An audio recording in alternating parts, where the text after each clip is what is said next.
So this is an exploratory talk that was written for a panel that I participated in at the Society for Social Studies of Science, or 4S, in Denver this last November. And the panel was called Make Kin, Not Babies, Towards a Feminist STS, Pro-Kin and Non-Natalist Politics of Population and Environment. It was packed. It was very interesting. So the panel was organized by two mothers of feminist technoscience, Adele Clark and Donna Haraway. And it was also populated with younger, I'm almost 50, so younger feminist science studies scholars, including myself, Michelle Murphy from University of Toronto, Alondra Nelson from Columbia. There was one other person who is from Taiwan, and since I don't speak the language, I can't pronounce her name. But the panel was designed to initiate a discussion focused on generating feminist STS-informed pro-kin and non-natalist politics and imaginations of population in an era of environmental crisis and degradation. So it's a little bit of a controversial approach, I think, for anti-racist feminists to talk about human population growth as a problem.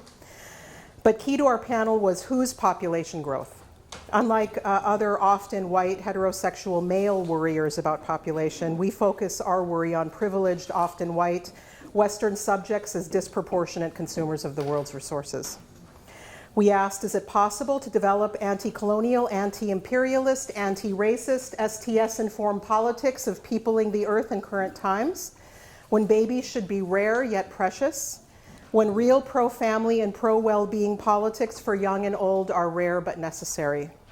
How can we develop collaborative politics recognizing the peoples who have been subject to ongoing genocides, perhaps they need more babies, or different conditions of sovereignty around questions of multi-species populations than others might, even while a glut of attention continues to be devoted to a problematic right and need for mainly richer women to have babies as an individual choice? My focus on that panel and in our forthcoming volume on this topic and in this talk today is a critique of hetero and homonormative couple-centric monogamous marriage, or such forms of romantic love more broadly. And I'm going to begin this talk with 100. I've started writing these creative nonfiction vignettes with a group of women online. There are 7 of us, and we each take one day a week, and we share these with one another. And it's a really fantastic practice. You don't have to stay to 100 words, but I really try to, and that really shapes your writing in interesting ways. And I've decided to make it a way for me to, in a creative nonfiction format, talk about being routed through place, through knowledges, and then through intimate desire. So I use non-monogamy as a metaphor for all kinds of routedness and movement, and try to redefine fidelity as being about multiple partial connections. And so that's what this practice has done. And this first one is called Sufficiency. Or I guess I'm only doing one today. I've done more in previous talks. So at a giveaway, we do them often at powwows. The family honors one of our own by thanking the people who jingle and shimmer in circle. They are with us. We give gifts in both generous show and as acts of faith in sufficiency. One does not future hoard. We may lament incomplete colonial conversions, our too little bank savings. The circle we hope will sustain. We sustain it. Not so strange then that I decline to hoard love and another's body for myself. I cannot have faith in scarcity. I have tried. It cut me from the circle. So it was not always so that the monogamous couple ideal reigned. In Public Vows, A History of Marriage and Nation, Nancy Cott argues with respect to the US that the Christian model of lifelong monogamous marriage was not a dominant worldview until the late 19th century, that it took work to make monogamous marriage seem like a foregone conclusion, and that people had to choose to make marriage the foundation of the new nation. In The Importance of Being Monogamous, Sarah Carter also shows how marriage was part of the national agenda in Canada. The marriage fortress was established to guard the Canadian way of life. At the same time that monogamous marriage was solidified as ideal and central to both US and Canadian nation building, Indigenous peoples in these two countries were being viciously restrained, both conceptually and physically, inside colonial borders and institutions that included residential schools, churches and missions, and urban relocation programs. These were all designed to save the man and kill the Indian by cutting the Indian off from the collective, from their peoples and tribes. Part of saving Indians from their savagery meant pursuing the righteous, monogamous, couple-centric nuclear family co-produced with private property, including the partitioning of the tribal land base into individually owned allotments held under men's names. Cree-Métis feminist Kim Anderson writes that one of the biggest targets of colonialism was the Indigenous family, in which women had occupied positions of authority and controlled property.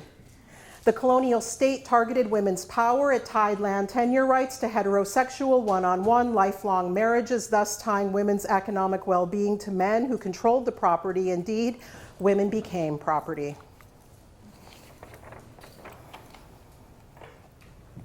"150 years after my Dakota ancestors were brought under colonial control, the unsustainable nuclear family is the most commonly idealized alternative to the tribal and extended family context in which I was raised. Prior to colonization, the fundamental social unit of my people was the extended kin group, including plural marriage. The Dakota word for extended family is Tioshpaye.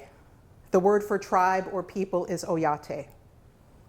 With hindsight, I can see that my road to exploring ethical non-monogamy began early in my observations in tribal communities of mostly failed monogamy, extreme serial monogamy, and disruptions to nuclear family.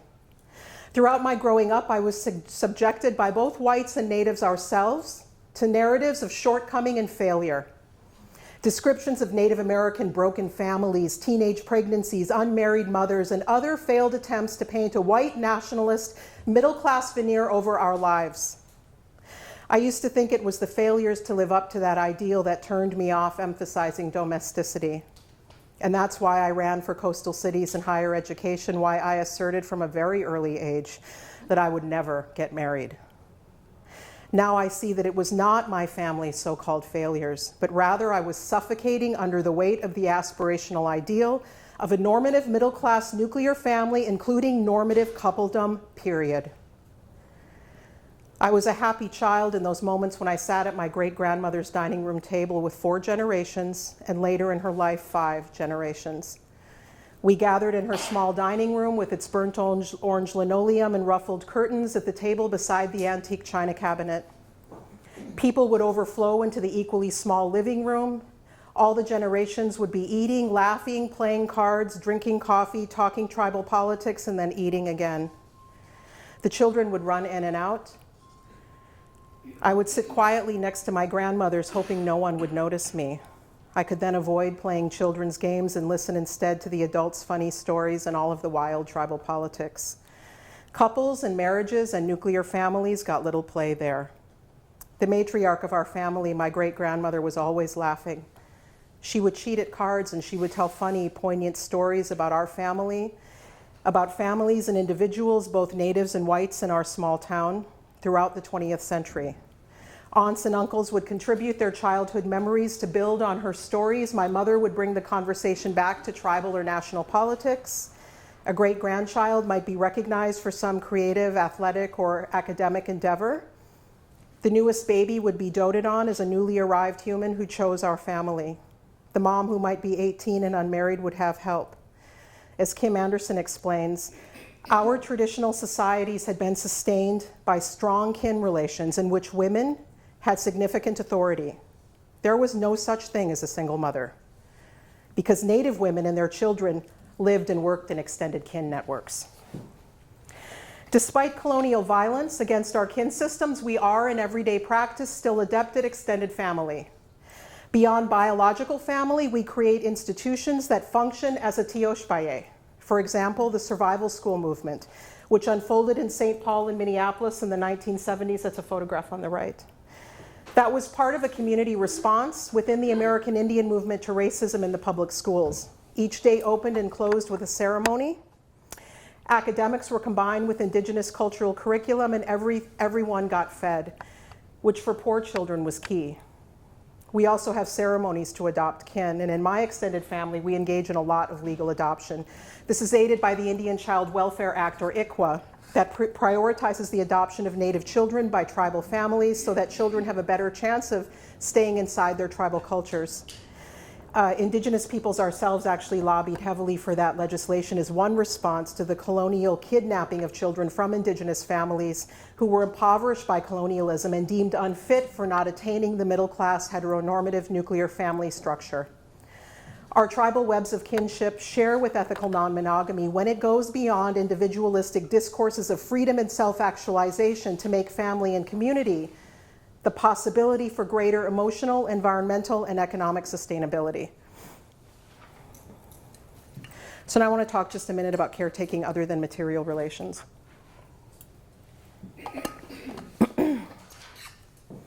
So when I refer to caretaking relations, I also consider responsibilities to relations that are not yet or no longer material.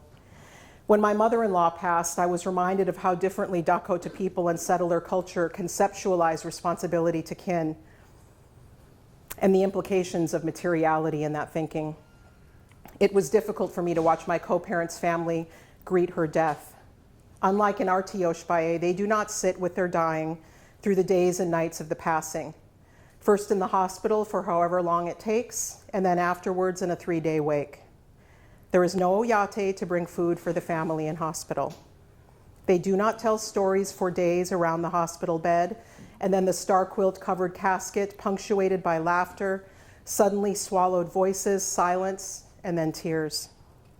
For we Dakota, death is an event to be marked in community. I could bring none of that to my mother-in-law. She had Alzheimer's.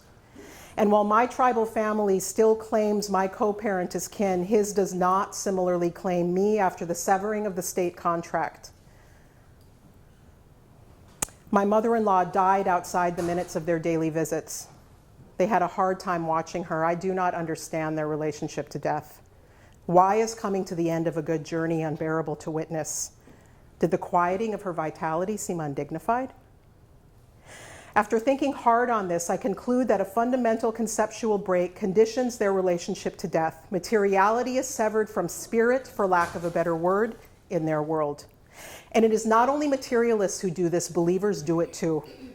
The relationships are long and intimate between Western science and Christianity. There is no dichotomy, and their shared conceptual ethical framework that does not become hierarchy, life versus death, human versus animal, man versus woman, civilized versus savage. Death is bad because death ends life.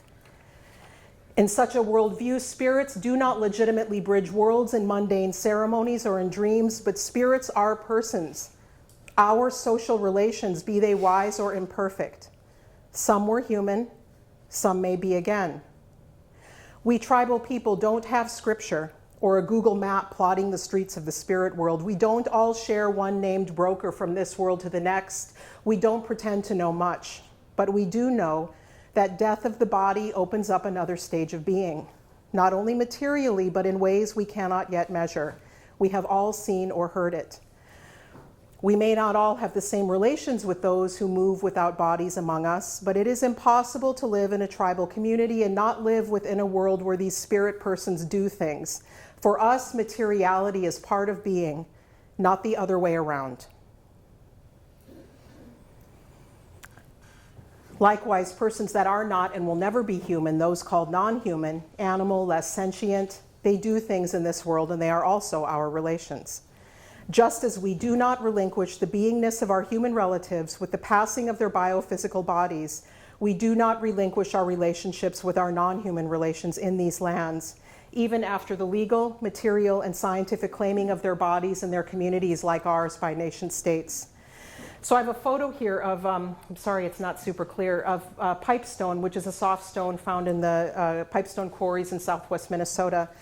My next ethnography is on the Pipestone quarries.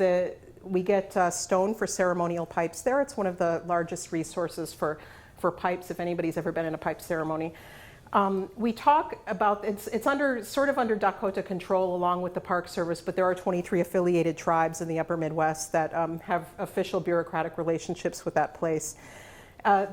In that book, I'm going to talk about the way that quarriers and carvers, all indigenous, have relations with that stone, and they speak about it as a relative, especially in the language.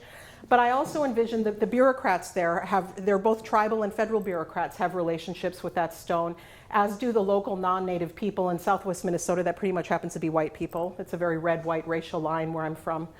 And then scientists also have relationships with that stone. So the book is going to be called Pipestone Relations, and it's about how I want to come at it from an Indigenous center and an Indigenous standpoint, but then looking at the way that all of the people in that area have cultivated relationships with that place. So I want to go back again to an Indigenous feminist to link the obligations to human kin with our other than human kin. And what I'm really trying to do in the next couple of books that I'm working on and a lot of my scholarship now is break down that divide between human and non-human, right? And look at the ways in which we are in these webs of relation that cross those species lines. Because in Indigenous languages, you wouldn't have language like species anyways. And I'm trying to draw out of the language of my ancestors, and I'm encouraging my students who are largely probably Cree, Anishinaabe, and Métis in Canada to also draw on the languages of their ancestors and their elders to find new words to talk about relationality. And so that's where I'm going to be getting some of the key theoretical concepts. But I want to go to the words of Kate Shanley, and Kate is an Assiniboine scholar and feminist, and she defines Indigenous feminism in a way that's commonly accepted amongst us, and I think that is really helping me rethink this notion of relations and being in relation. And she says that Indigenous feminism seeks equality in two ways that do not concern mainstream women. So I'm going to generalize here. I hope things are changing. Number one, on the individual level, the Indian woman struggles to promote the survival of a social structure whose organizational principles represent notions of family different than those of the mainstream. And two, on the societal level, the people seek sovereignty as a people in order to maintain a vital legal and spiritual connection to the land in order to survive as a people. So feminism is deeply connected in Indigenous scholarship with caretaking the whole people and then caretaking the relationships of the people with the land. So I'm going to go back again to the words of Kim Anderson. And Kim has just co-edited a new book called Indigenous Men and Masculinities with Rob Ennis as well, for which they're taking a lot of flack, actually, and we can maybe talk about that later, about studying Indigenous masculinities from a feminist perspective. But Kim explains, and she talks about pregnancy. So she explains how pregnancy and the emotional intelligence of mothering are what really transformed her into an Indigenous feminist. She describes pregnancy as a wake-up call about how far we have strayed from life-affirming principles in mainstream and in Indigenous societies alike. She links the deplorable conditions of many contemporary Native women and children, I would add men, the poor, the quote-unquote sexually deviant, and our other-than-human relations, to colonization and its handmaiden patriarchy.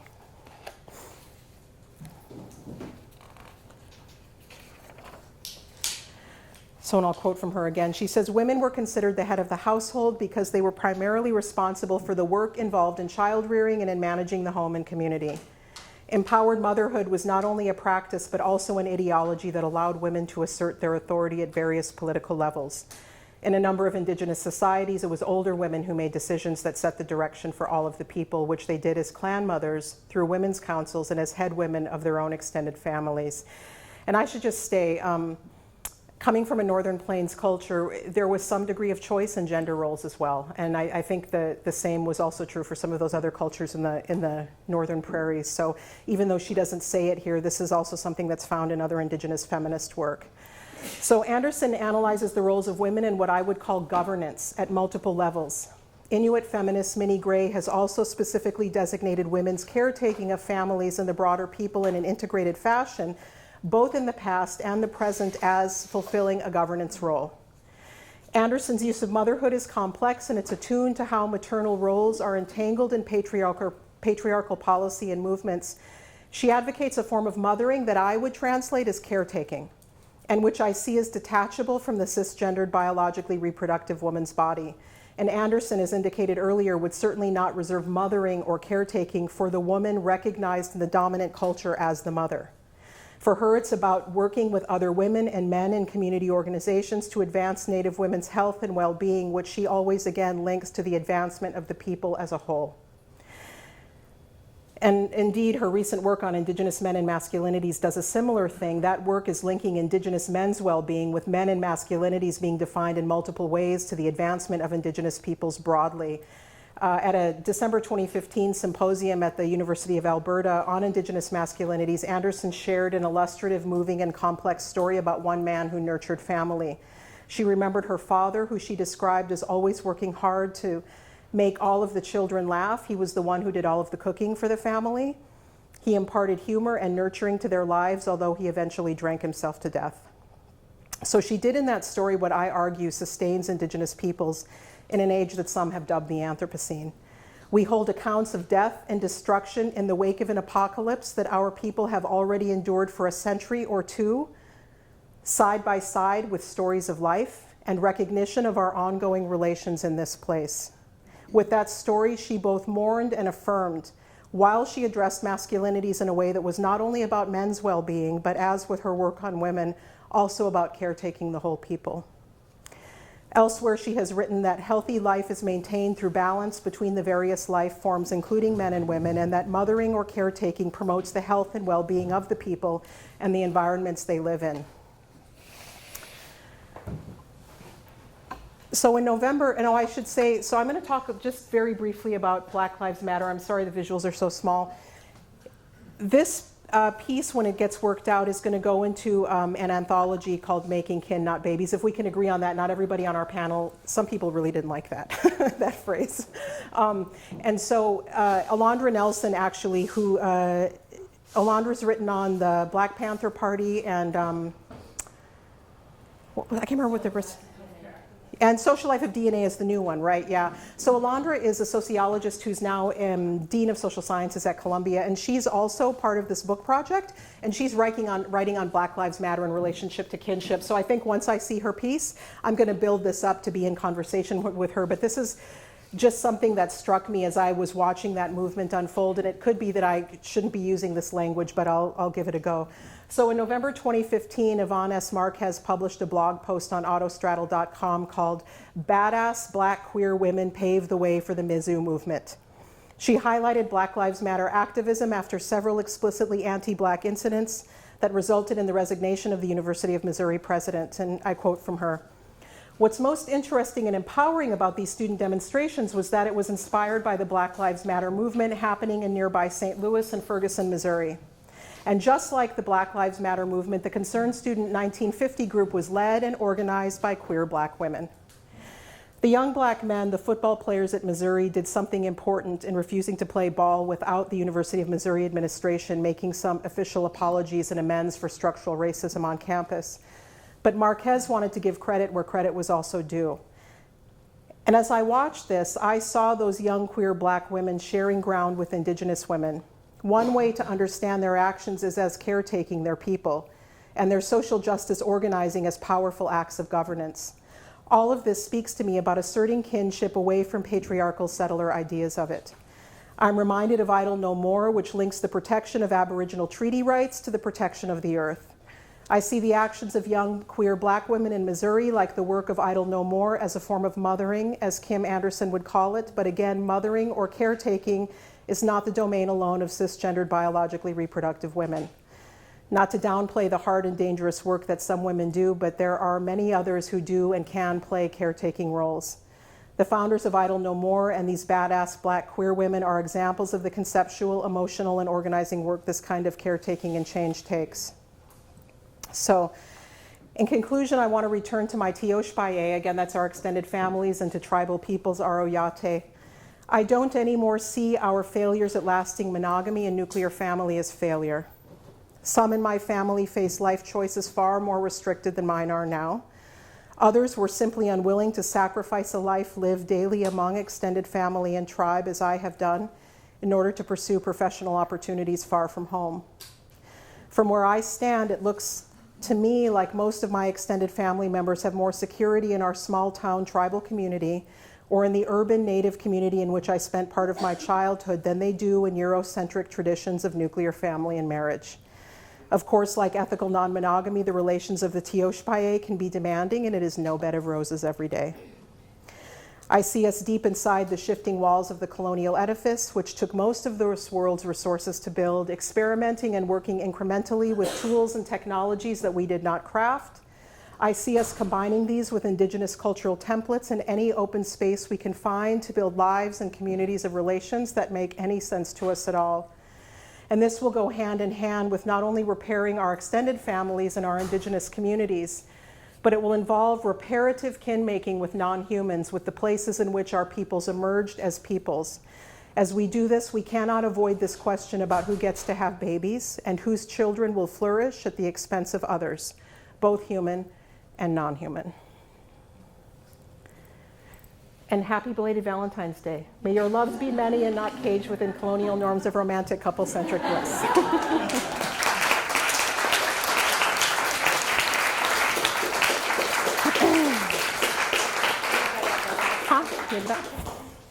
You have to take your own questions. Oh, yeah, sure. Great. Please, questions for Kim. Yeah. And I've still got more work to do on this, as you can tell. So in part, I've got to wait for what my other co-authors are doing, but that's to say I really look forward to feedback.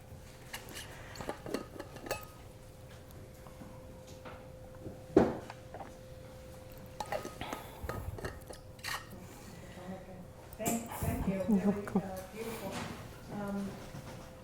May I ask you to clarify the 100 word? Uh-huh. I love that. Oh, the 100? And if that was what you read, yes, thank you. Is that something that is everyday exchanged amongst the group of you that you mentioned? Uh-huh. Is it available? Is this like a Giveaways? blog or, yeah. Oh, you mean the hundreds? Well, the sufficiency, I felt like you named it as part of a. I've got a whole bunch of hundreds, yeah. Yes, Yeah. the hundreds. Yeah. Are they yours, or they reserved this? They're mine, and they're on an anonymous blog. But yeah, it's fine. I actually think I have an article about this coming out. It's called The Critical Polyamorist, and there's a whole bunch, yeah. And the hundreds have their own page, and they're all kind of, they begin to be about relations between humans, but I'm really interested in relationships with multiple places. And so they kind of transform from being about individual people to being about place as well.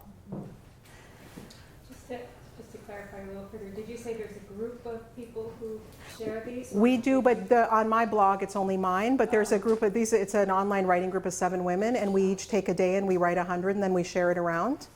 And it's a way for us to sort of further whatever writing project we're working on. But for me, it just turned into its own thing.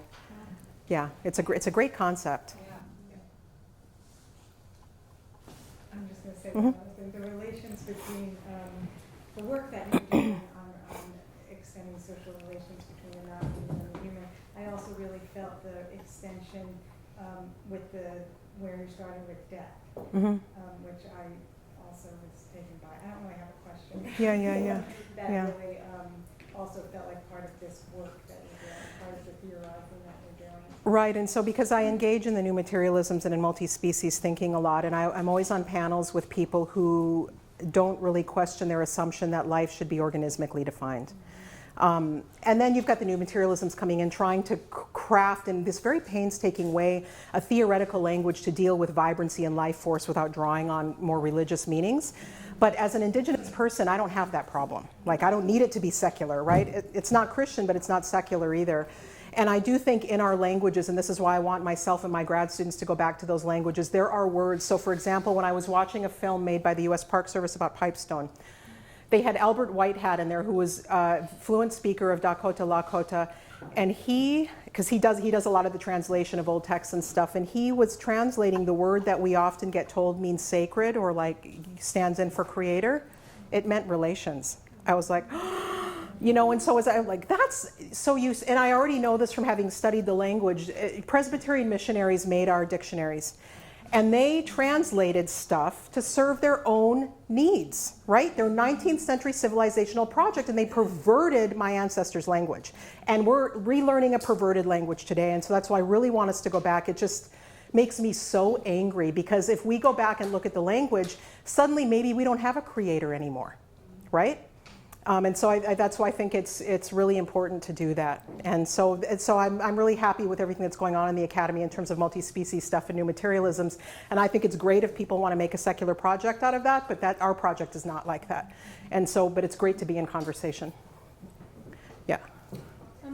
thinking about if when Native people are facing, if this arises, biogenetic infertility, whether social or whether you're straight, what the ways of thinking about that and recourse to biomedicine or not, Yeah. what the debates around that are.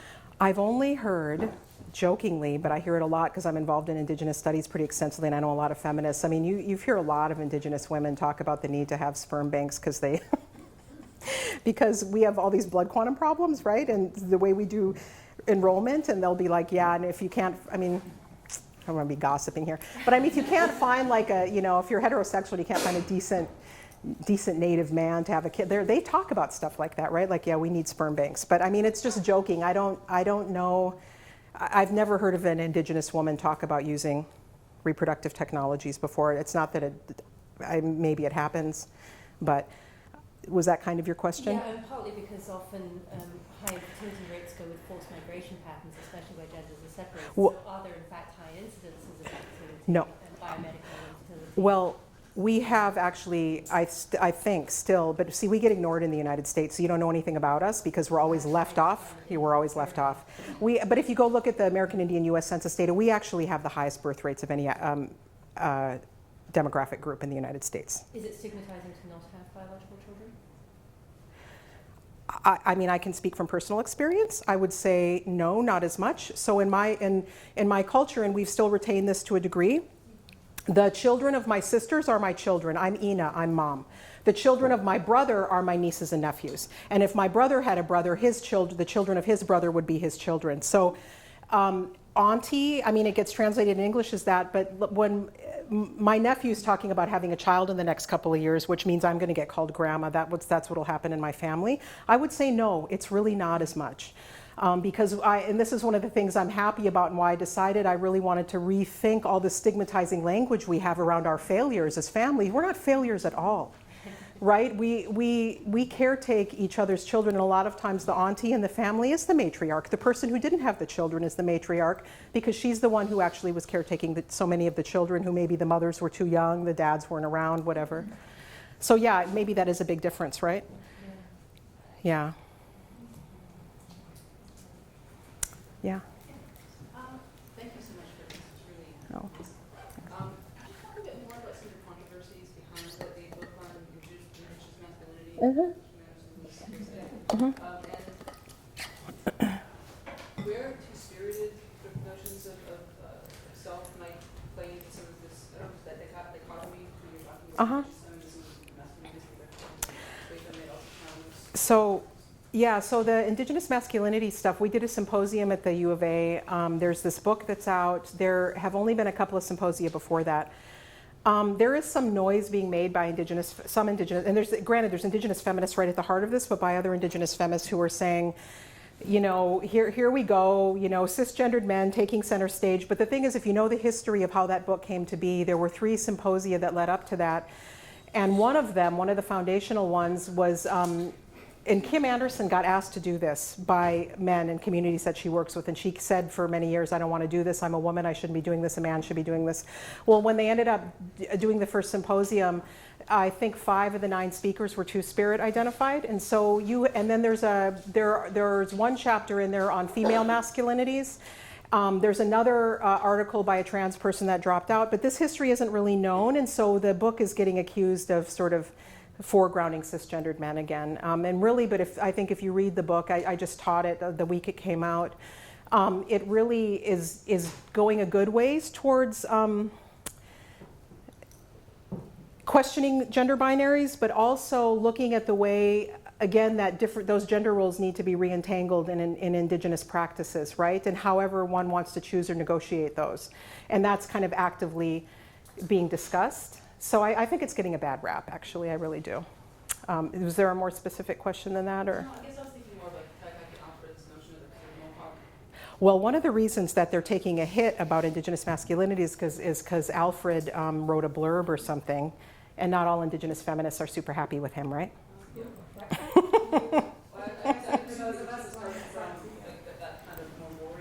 Yeah, and that's not what's going on in the book. So one of the things, there's a couple of chapters in the book, and then there's some older men who are working with, because also Indigenous people in Canada are imprisoned at sometimes like 10 times the rate of non-Indigenous people. And so men are in prison. And they're working with men when they get out of prison in these kind of, traditional gender role culture camps, right, to get them to hunt and do all this other stuff. And one can critique that. On the other hand, when you've got men in prison at that rate who are dying like that, gee, you might want a program that's actually addressing them, even if it's within a gender binary. And then we can step back and think about what other work needs to be done. So that's kind of like where the conversations are happening right now. Yeah, I mean, people are desperate though, right? I mean, they're dying. And I just don't think we should throw cisgendered men under the bus. I mean, they got problems, but they're a part of our community too, and that's kind of what I think this book is trying to do. Yeah. Yeah. Thank you for your talk. I'm struck by how many of the themes from this morning were brought together. I heard. Yeah, I wish I. As well as yes, personal, political, but also I'm sitting there thinking about family members whose health decline. Thinking about practices and what assumptions there are about how we will or will not, to deal and engage with their death, right? So it's also just so thank you for bringing up all of these things. But I'm wondering, different points you talked about ethical non-monogamy. Mm-hmm. You talked about your upcoming article about critical polyamory, right? It's a blog. Blog, Mm-hmm. sorry, blog. And I'm wondering about what is lost and what is gained in using this language, which many would also say this language, right, is rather limiting, right? Mm-hmm. And Yep. some folks when they hear it,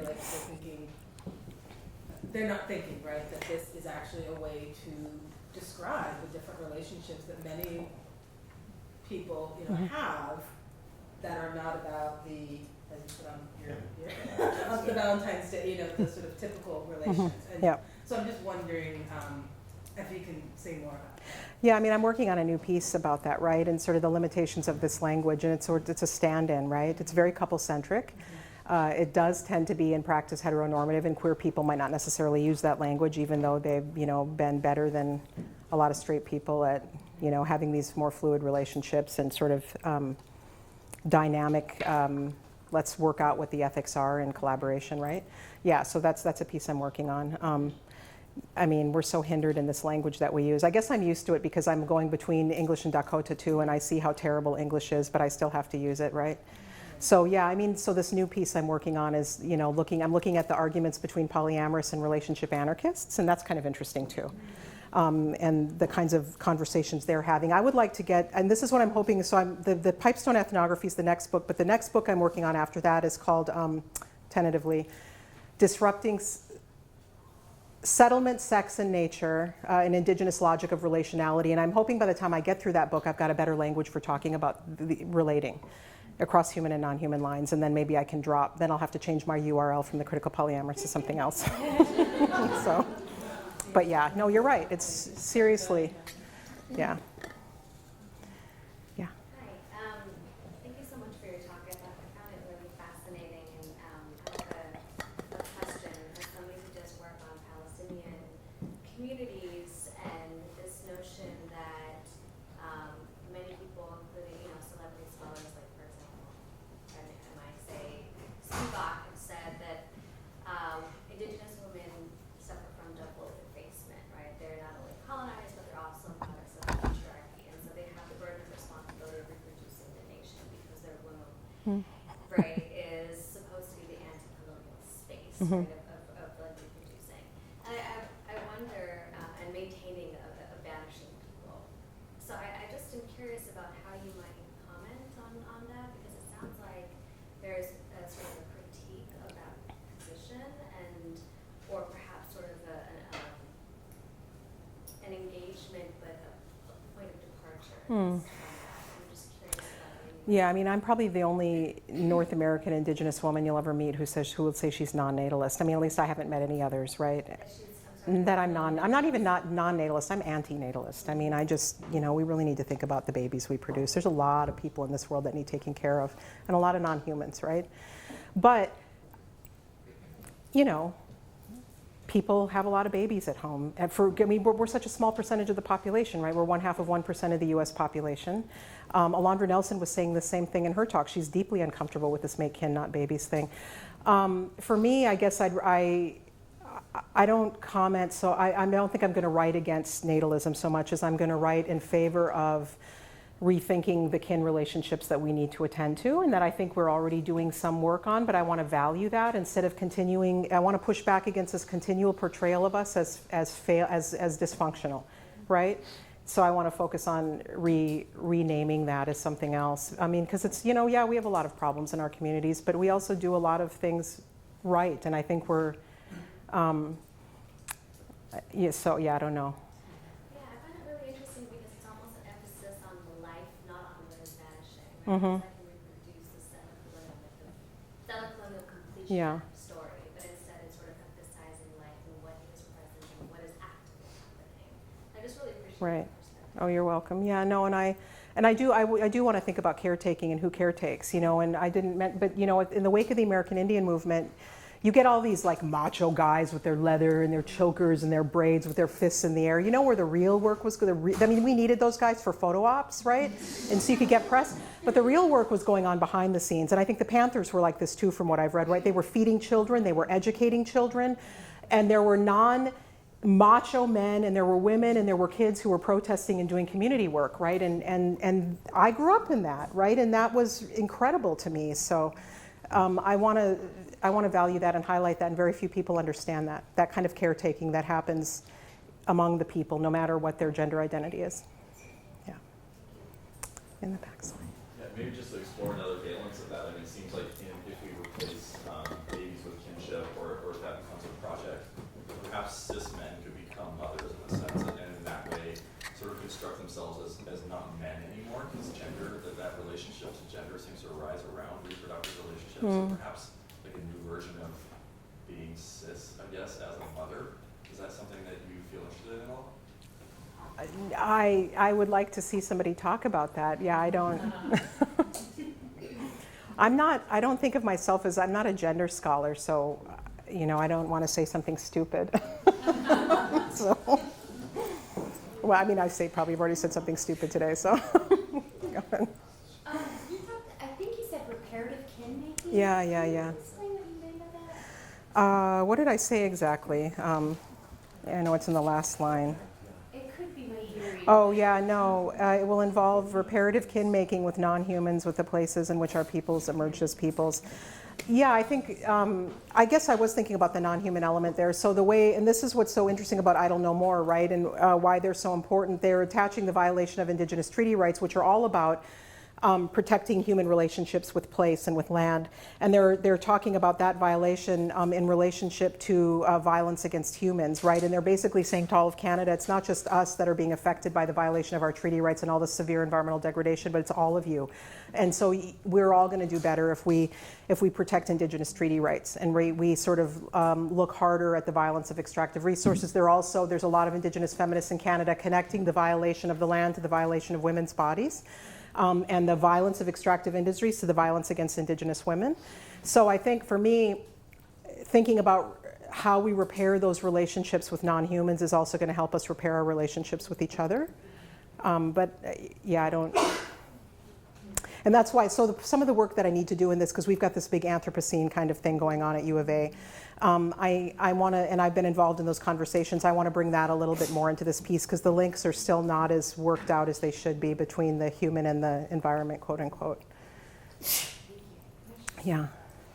Yes, just a small question. When you say human, non-human, do you refer to non-human only as when people died or spirit or something like that, or do you refer to animals also? It's usually used to mean animals, right? But it is in the academy, when people talk about human non-human relations, they're talking about with non-human animals for the most part.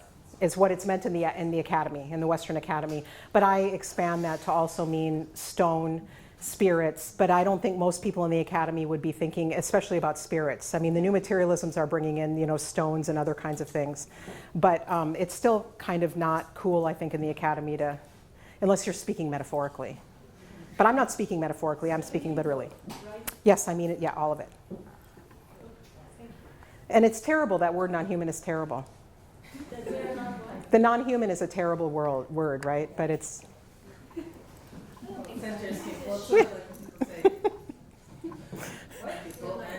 Yeah, exactly. It's normalizing, right? Right. I was going to say the same with that non-monogamy. Yeah, yeah. Yeah. But that word polyamory has its own baggage, so that's why I switch back and forth, right? Yeah. Yeah, we'll find something, I think, and it'll be about it. I mean, it's about being in relationships. So I just reviewed. Do I have a couple more minutes? I just reviewed. Angela Willie's got a book coming out in April on called Undoing Monogamy. What is it? Something the politics of science and biopossibility or something. But she reads Audre Lorde as a queer, feminist, critical materialist. In a way she's not normally read, and Angie does a lot of work in that book to. She has this chapter called Dreams of a Dyke Science. You got to get this book. So where she's looking at in that Dreams of a Dyke Science chapter, I'm like, oh, that's what I mean by Indigenous relationality, kind of thinking about the fluidity of relationships, right? And it's not just it's not couple centric. Monogamy or non-monogamy, whatever, it's fine, but it's really about being in relation over the course of one's life, right? And that's kind of what I'm thinking, not centering the couple, not centering marriage, but it's not that it's not there either. So that book is really, I'm very much in conversation with her on this, and other people in the academy who are not Indigenous, but I think we're trying to have similar conversations, right? Because I think we all agree that there's this kind of work to repair relations that needs to be done in our communities. And we might have different languages for doing that depending on what our histories are, right? And what our cultures are. But it seems like it's a really amazing time right now where we actually can be in conversation in a way I haven't felt was possible for an Indigenous standpoint kind of way of looking at things before. So. Thank you.